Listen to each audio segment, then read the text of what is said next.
오늘부터 우리는 매일 성경 순서에 따라서 이사야서를 살펴보게 됩니다. 여호와는 구원이시다라는 뜻을 가진 이사야는 남유다의 제10대 왕인 우시아부터 제14대 왕인 므낫세까지 약 60년 동안 활동했던 선지자입니다. 이사야가 한창 활동할 당시 북이스라엘이 주전 722년에 아수르에게 멸망을 당합니다. 한때 세상에서 가장 찬란하며 부요했던 강국이 분열되고 처참한 멸망하는 그러한 모습을 이사야 선지자가 보았습니다. 이사야 선지자는 어떤 심정이었을까요? 만약 여러분의 옆집이 불에 훨훨 타오르고 무너지는 광경을 본다면 여러분은 어떤 심정이시겠습니까? 이사야 선지자는 누구보다 마음이 다급하고 초조했을 것입니다. 곧 그 멸망의 불길이 자신의 나라로 옮겨 붙게 될 것을 알고 있었을 것입니다. 이사야 선지자가 하나님께 부르심을 받던 당시 남유다는 솔로몬 이후 최고의 경제적 번영을 이루던 시기였습니다. 그러나 신앙적으로는 극도로 타락하고 부패하여 하나님의 백성다운 삶의 모습을 찾아볼 수가 없었습니다. 이사야와 동시대 활동했던 미가 선지자는 시대적 상황을 이렇게 기록하고 있습니다. 우리 함께 미가 2장 1절부터 3절의 말씀을 함께 읽겠습니다. 시작. 그들이 침상에서 죄를 꾀하며 악을 꾸미고 날이 밝으면 그 손에 힘이 있으므로 그것을 행하는 자는 화 있을진저. 밭들을 탐하여 빼앗고 집들을 탐하여 차지하니 그들이 남자와 그의 집과 사람과 그의 산업을 강탈하도다. 그러므로 여호와의 말씀에 내가 이 족속에게 재앙을 계획하나니 너희의 목이 이에서 벗어나지 못할 것이요 또한 교만하게 다니지 못할 것이라. 이는 재앙의 때임이라 하셨느니라. 아멘. 하나님의 사랑과 정의가 선포되어야 할 거룩한 나라가 악행과 강탈로 패역한 나라가 되었습니다. 더 나아가 남유다는 역사상 가장 타락한 왕의 시대를 맞이합니다. 남유다의 제13대 왕인 아하스는 자신의 자녀를 우상에게 불로 태워 바치고 성전을 파괴하고 더럽히며 우상의 제단을 건설하는 큰 죄악을 저지릅니다. 더 이상 진노의 심판을 피할 수 없는 남유다에게 하나님은 강력하게 말씀하십니다. 2절을 함께 읽겠습니다. 시작. 하늘이여 들으라, 땅이여 귀를 기울이라. 여호와께서 말씀하시기를 내가 자식을 양육하였거늘 그들이 나를 거역하였도다. 마치 하나님께서 재판장이 되셔서 하늘과 땅을 증인으로 세우시고 이스라엘의 실체를 들추어내시는 것과 같습니다. 이스라엘의 탄생부터 현재까지 일거수일투족을 하늘과 땅이 다 알고 있습니다. 얼마나 엄중하게 심판하려고 하시는지 온 우주를 신실한 증인으로 세우십니다.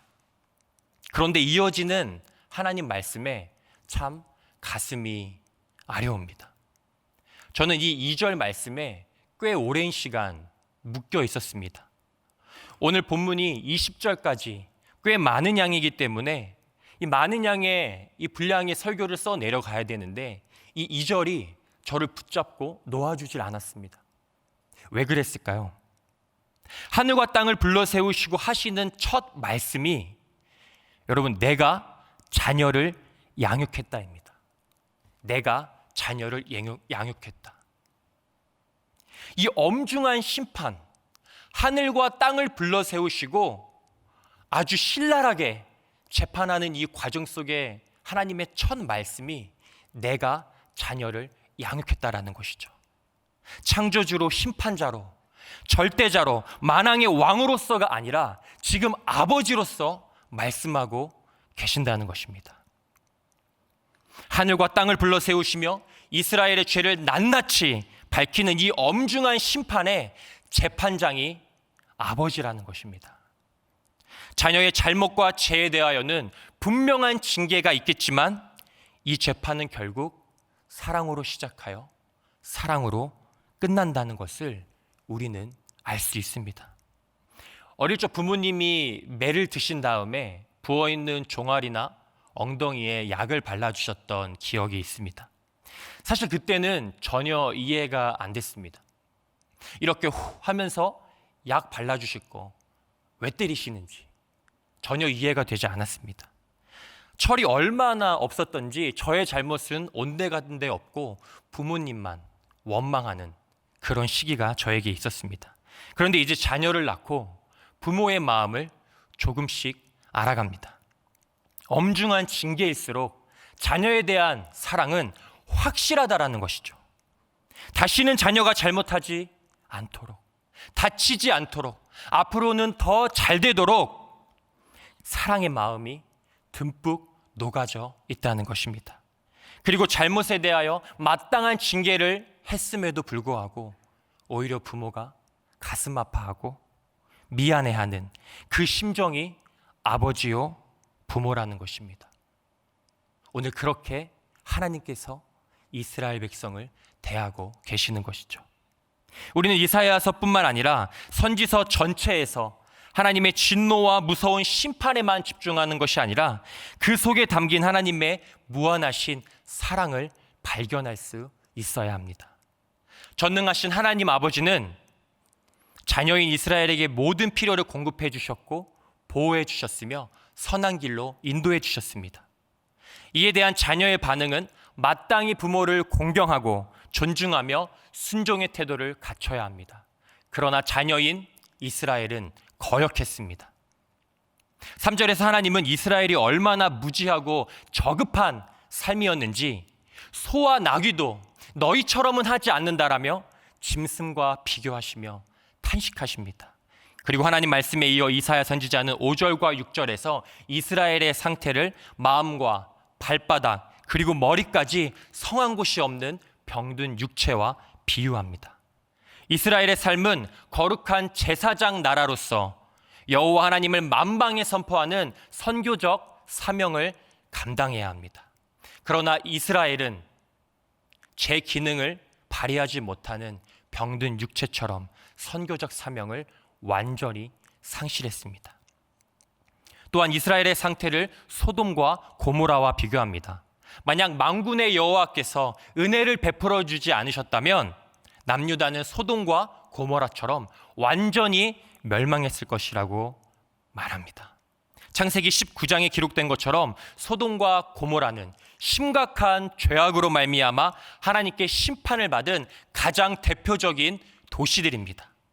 현재 이스라엘의 죄악의 수위가 역사상 최악의 심판을 받은 두 도시와 같은 수준이라는 것이죠.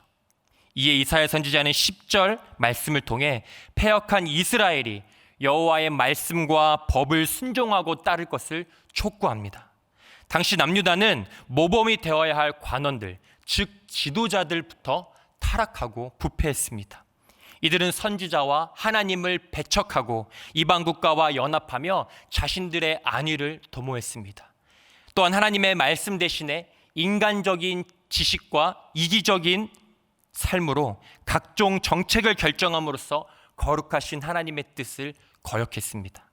온갖 부정과 부패와 비리가 사회를 지배했습니다.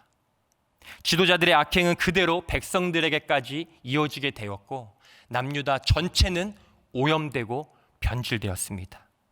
그런데 참 뻔뻔하게도 이들이 예배의 자리로 나아옵니다.